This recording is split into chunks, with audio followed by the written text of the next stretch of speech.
because I really love lesson. But to begin with, I was born in the Cameroon. I was raised and schooled there under the head teachership of May I Ogle from Buxton.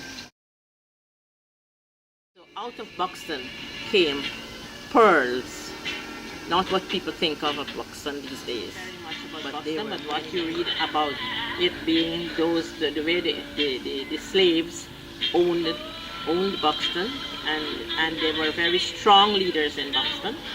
And of course they had to be revolutionists because they were coming from one type of dictatorship to ownership, and that would be a big transition in the lives of the Buxtonians.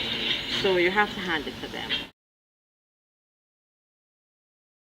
There was a time when I was young and I started teaching in Kabakaburi. I was very, very proud of my school because it was like the top school in Cameroon. Leaving that a little, 1953 I think it was, yes, 1953, I was one of the first to be sent out from Kabakaburi to be trained in home economics.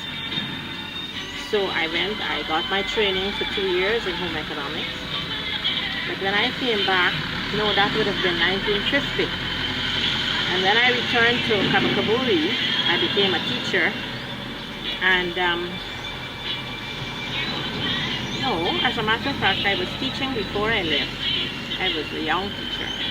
And then I came back to Kabakaburi, and they called the first group of teachers the pioneers, or the pilot teachers from schools, secondary and primary, to be trained as home economists, and I was selected to go.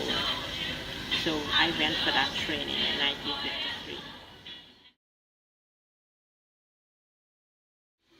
One day I was called in at the Ministry of Education.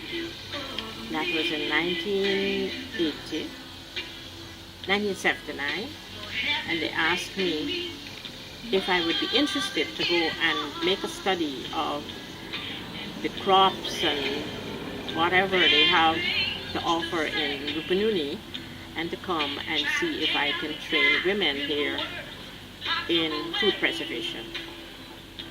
I gladly did it, and I came in here in 1979, and I fell in love with Rupununi. I just fell in love with this place. When you look at the mountains, the first time I'm going to see real mountains, right?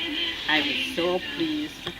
And savannas. I've understood, but no matter how much geography they teach you, you don't really get the feel of what a savanna life is like. So when I came here and I noticed what a savanna really is, I said, this is just the place I wanted. I couldn't do enough by teaching at St. Ignatius and coming in the afternoons and working along with the women. That was not enough.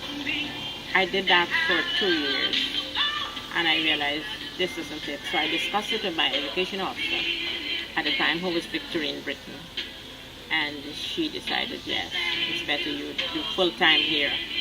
So they set up a small place in Capuchinga, and I started to do food preservation in full. I had a staff, and then we just made things. And so some of the things we did peanut butter, preserved cherries, gooseberries, bilimbi, five-finger or carambola, guava, mangoes, whatever, and we did those things.